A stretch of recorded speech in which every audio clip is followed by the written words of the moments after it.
Assalamualaikum warahmatullahi wabarakatuh.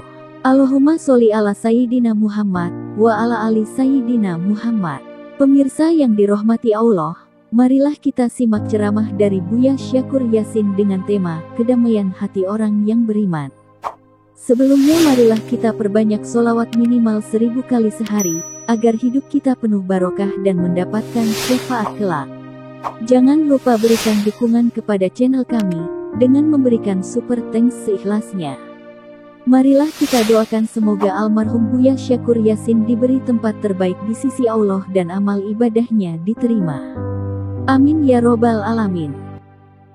Begini, allazina amanu adalah orang-orang yang punya ideologi yang jelas, punya visi dan misi. Hidup ada target, ada tujuan, ada the last determination yang tidak bisa dipungkiri.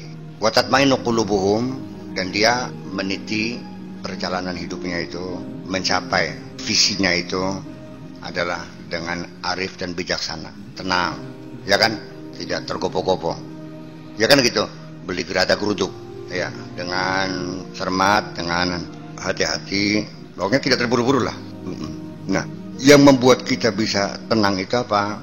Ala bidzikrillahi tatmainul qulub. Ketahuilah, Allah itu namanya litanbih ya. Ketahuilah, eling-eling ya. Eling-eling asira bahwa dengan zikir kepada Allah, dengan berzikir kepada Allah, dengan sebab, banyak bahasa babiah, dengan sebab berzikir itu hati menjadi tenang. Yang saya mencoba ingin menafsirkan apa hubungannya ketenangan hati dengan zikir. Sebetulnya bahwa gelombang itu, ya, kita punya receiver, ya. Dan kita menerima semua gelombang itu, kejahatan, kebaikan, kepentingan, kerakusan, ya kan gitu, ambisi segala macam berkecamuk dalam diri kita sendiri, dan sulit kita menolaknya. Makanya supaya gelombang itu tidak sampai, ya kan gitu, maka salah satu cara adalah kita membendung udara itu, namanya di jam. Kalau internet diblokir ya. Supaya kita tidak mendengarkan siaran radio Malaysia yang selalu menghujat Indonesia, maka pemerintah meledakkan sesuatu di udara, ya kan itu, mengganggu frekuensi itu supaya di jam, bukan di dubbing mah, itu mah dubbing mah memasukkan suara dalam, ya, dubbing itu bahasa Arabnya dublage itu, dubbing itu film itu suaranya nggak masuk, orang nggak, ya kan, tanpa suara. Nah, ketika itulah kita masukkan suaranya. Ketika film Perancis, kok ngomongnya bahasa Indonesia, itu doubling, dimasukkan bahasa, jadi omak-amiknya film tuh dimasukkan dialognya pakai bahasa Indonesia, itu namanya doubling.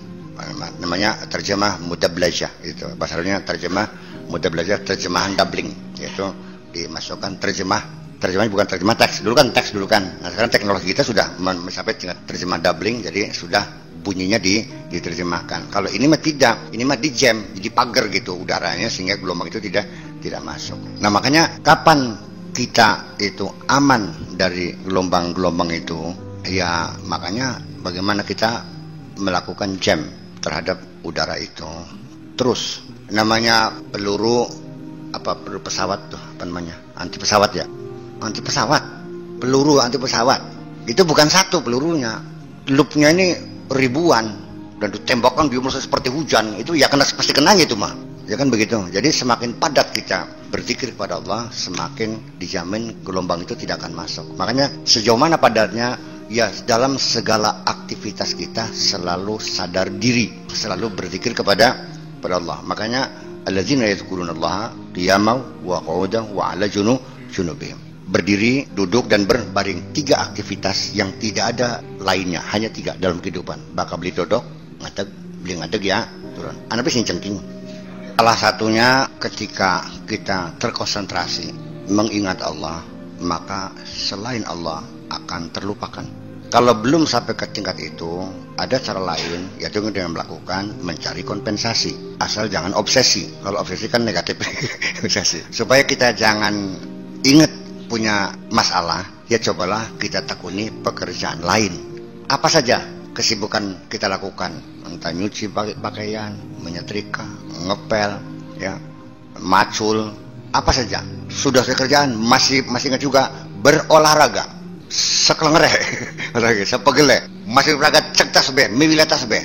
Pokoknya kita padatkan ya dengan pekerjaan-pekerjaan yang bermanfaat, maka dengan bekerja keras itu kita akan mendapatkan satu kelegaan, satu kenyamanan. Itu sangat mujarab sekali bahwa ya justru karena itu perlu ada kompensasi. Ya, kita berjuang dan ini perlu banyak latihan exercise juga. Karena memang tidak semua orang bisa melawan kesedihannya. Ya kan gitu, selalu membayang di pikiran itu. Melihat istrinya waktu melihat cekap kayak dikukuin mata be konggo ngandul be. Rojotannya rabi kan melaskan gitu. Ya kenapa? Trauma kan sampai berbulan-bulan sih gimana? Ya siapa lagi yang mau berupaya untuk mengatasi kalau bukan diri kita sendiri kan? Ya, ada cara lain yaitu dengan cara kita dipadatkan hidup kita dengan kerja keras. Kompensasi, asal jangan obsesi. Kalau obsesi merugikan orang lain nantinya. Ya, itu salah satu mengalihkan perhatian. Kalau kita melihat perempuan seksi dan kita bersahwat, masa dibiarkan saja? Ya merem, masih tetap terbayang luru larayang, kelenan kupingnya. Angel temen sih. Iya kan, ayo. Jadi ya seperti itulah kira-kira. Ya. Kita juga mungkin pernah satu ketika masuk ke ruang apa saja, perantang perinting rasa takut ada.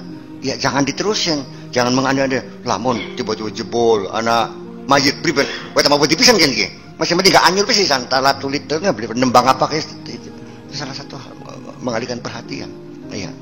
Dan nanti ketika kita sampai penat bekerja keras siang hari, percayalah, asal nempel be, endas nih bantal ki, les turu, beli susah ngopil tidur maning.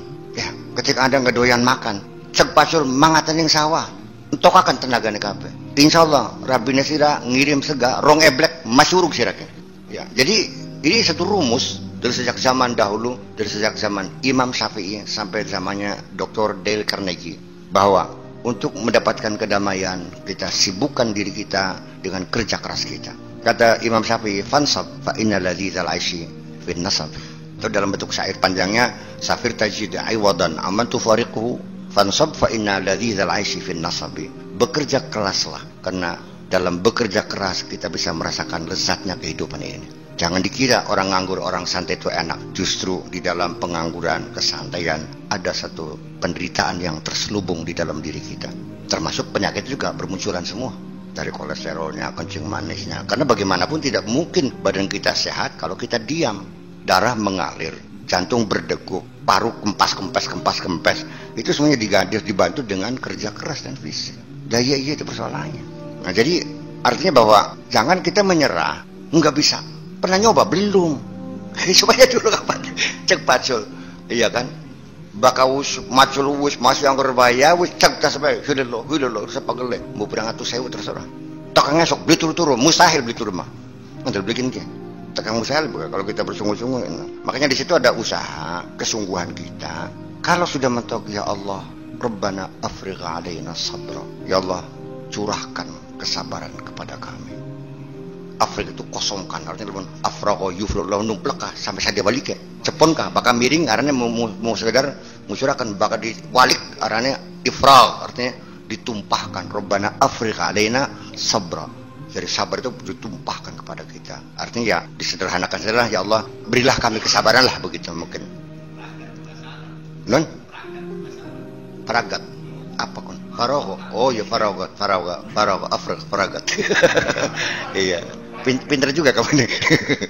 Iya. Nah saya kira demikian, dan kita mesti mampu mensugesti diri kita sendiri. Karena kita harus mampu melakukan hipnoterapi kepada diri kita sendiri. Dan hipnotis itu bisa menjadi terapi dan banyak bermanfaat dalam kehidupan kita sehari-hari. Terus pernah belajar hipnotis dulu macam? Terus belajar apa-apa?